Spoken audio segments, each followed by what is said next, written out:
ఒక చిన్న పట్టణంలో ఉన్న పాత పాఠశాలలో ఒక రూమ్ గురించి విద్యార్థులు ఎప్పటినుంచో భయంకరమైన కథలు చెబుతుంటారు.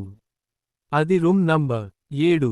ఎప్పుడో 20 సంవత్సరాల క్రితం ఒక విద్యార్థిని అక్కడ అకస్మాత్తుగా చనిపోయిందని, అప్పటినుంచి ఆ క్లాస్రూంలో పిశాచి ఉంటుందని అందరూ అంటారు.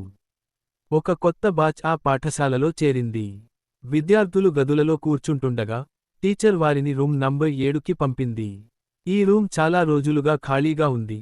ఇప్పుడు మీరే మొదటివారు అన్న మాట వినగానే కొంతమంది విద్యార్థుల గుండెల్లో భయం పుట్టింది. మొదటి రోజు బాగానే గడిచింది. కానీ రాత్రివేళలో వాచ్మన్ కర్రల శబ్దాలు విన్నాడు. కానీ ఎవరూ కనిపించలేదు.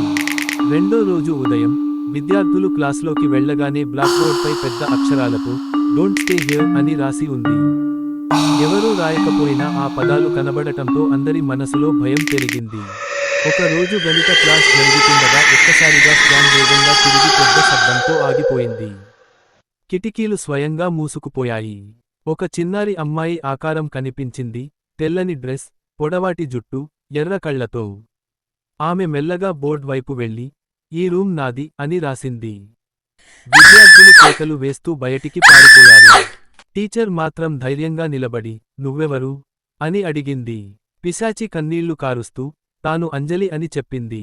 20 సంవత్సరాల క్రితం ఒక ప్రమాదంలో మరణించిందని, తన ఆత్మ ఈ గదిలోనే ఇరుక్కుపోయిందని చెప్పింది. ఎవరూ తనను గుర్తు పెట్టుకోకపోవడం వల్ల కోపంతో భయపెడుతానని తెలిపింది. టీచర్ విద్యార్థులతో కలిసి అంజలి కోసం చిన్న పూజ చేశారు, పూలు పెట్టారు. ఆమె ఫోటోను క్లాస్రూంలో పెట్టి ప్రతిరోజూ ఆమెకు నమస్కారం చేశారు. ఆ తర్వాత పిశాచి రూపం కనబడలేదు.